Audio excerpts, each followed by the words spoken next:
It wasn't recording this whole time. I just read the whole thing. Oh my god. Whatever. Okay. This package was not addressed to me, not like the last one. It was a DVD thrown in a black trash bag. The bag was wet, as if it had been outside for a long time. The ties were open. I brought it in the house and fished inside. After I found the DVD, I pulled out the second item. A rose. Except it wasn't a rose. It was a picture of a rose drawn on construction paper. The edges had been ripped or nibbled off. Perhaps it had been drawn by a child. With robotic movements, I took the DVD and put it in my computer. I propped the rose drawing up beside me. I tried to find the bear, but it was gone. Maybe he scampered away. Maybe I swallowed him. I looked for a good 10 minutes, and the rose never fell over. I don't know why I did it. I could have left the bag outside, and I could have ignored it. But something about the way the light caught the black of the plastic, shining back at me like eyes in a deep and endless ocean, it made me do it. My actions were predetermined. It was like the bag knew I would pick it up and reveal its contents. It had already moved on. The DVD started with a menu, just like the last one. The chapters were Father, Helen shakes a leg, Choo Choo, Helen and Margaret are okay, and Mother. I stared at the screen for a while. I was too afraid to click the first chapter, despite my body calling out for it. But in the end, the DVD made the decision. It started playing without me clicking anywhere. The first chapter, called Father, begins with a black screen and giggling. It sounds like a young girl. In a whispered voice, she says, "I stole John's camera. Won't you be mad?" And then more giggling. Suddenly the black was ripped away, revealed to simply be a shirt thrown over the lens. The little girl from the first video was gazing at the camera. She has 2 black eyes. Her bottom lip was slightly torn. She wears a basic dress with one huge pocket on her stomach.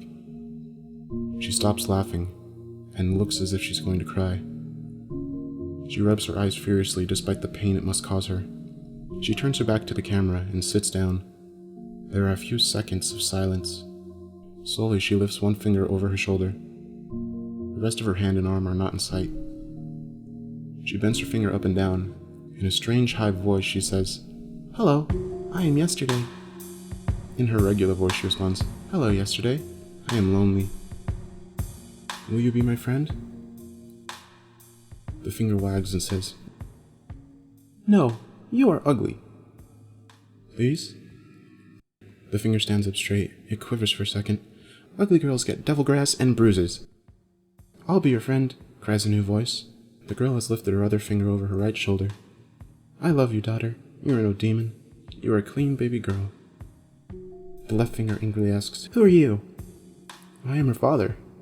"John is her father." "John smells bad. He cannot be a father." The fingers argue with each other in strange little voices while the girl sits still. The left finger even begins flicking her in the head, but she does not react. "Don't hit her," wails the right finger. "She is my little mouse." The left finger shouts, "She has forgotten the face of her father." "Her father has no face," screams the right. A crash is heard off screen. The little girl scrambles up and runs to the camera. She tries to turn it off quickly, but before the shot ends, I can see the man called John striding into the room. He wears a thick black belt that he touches firmly. The girl gasps before the scene cuts to black. In a big yellow font are the words, "And be a happy little girl, until the day I die."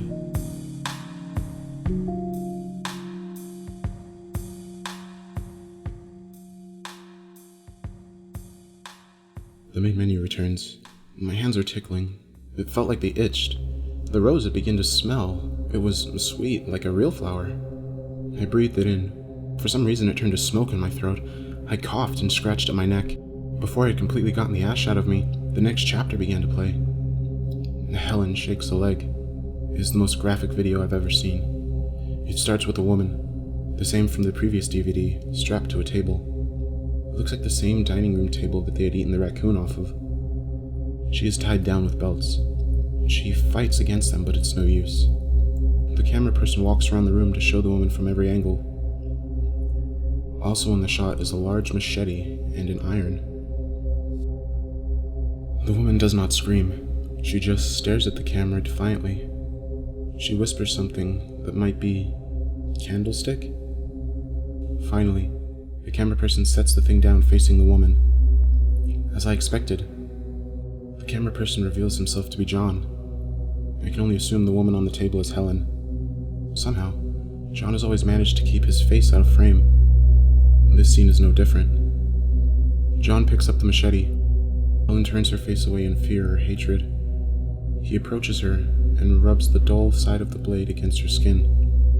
I can almost feel her disgust. John clears his throat and says, "Say it." Helen does not respond. John grips the machete harder. "If you say it, it will make this easier on you." Helen twists her face towards him and spits. From the direction, I think it must have gotten in his face. John wipes away her saliva and lifts the machete above his head.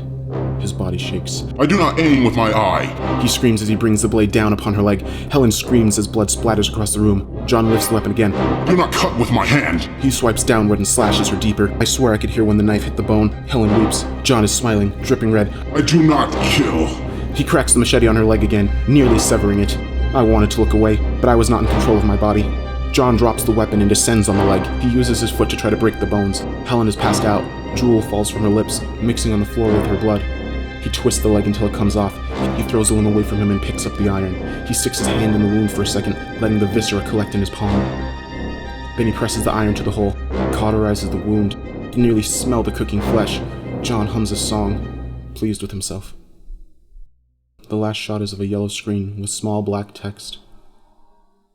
40.7330 N 74.0071 W.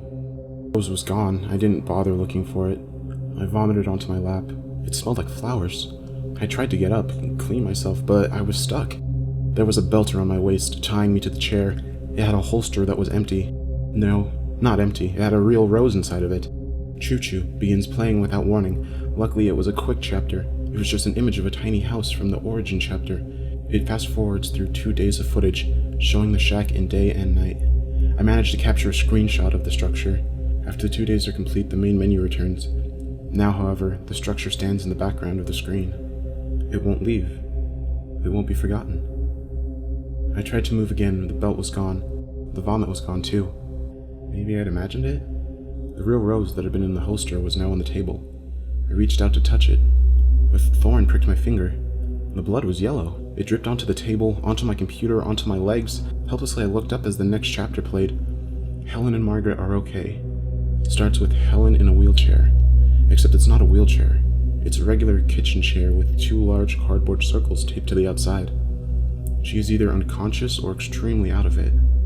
She leans to one side, almost falling off, with her eyes open and tired. Both of her legs have been removed. The little girl sits on her lap. I assume this means the girl is named Margaret. She has a full head of hair in this video, unlike the others. So this must have taken place at a later time. How much later, I can't say. John holds up the camera, like usual. He asks, "How are you?" Margaret replies, "I'm okay, John." "What did you say?" "Dad. I'm okay, Dad." John clucks his tongue, but does not move. "And you?" Clearly he is addressing Helen, who cannot even lift her neck. "Yes, good," he says as if Helen had said something. John steps back. I can see the rotting carcasses of Helen's legs in the corner of the room. John proclaims, "I have a surprise for you." He turns and in front of him is a large door. "We are going through the door today," he says happily. Margaret chirps, "Are we really?" "Oh yes, we are going through the door. We are going to go through the door. The door's the door for other doors. No doors, no mores." Helen has begun John has begun babbling like he did in the previous chapter. He turns, and I could see Margaret's face falling. She knows he will not let them out. "Door floor, more core, door store, bought a door at the store, got to get Jake from the store, no door to where he went." Margaret gets off Helen's lap. She approaches John. Jake is dead, she tells him matter-of-factly. John drops the camera to the ground, and I could hear him let out a sob. I didn't want him to. I know. Margaret picks up the camera now. She focuses on John's face. It is covered by a thick black ski mask.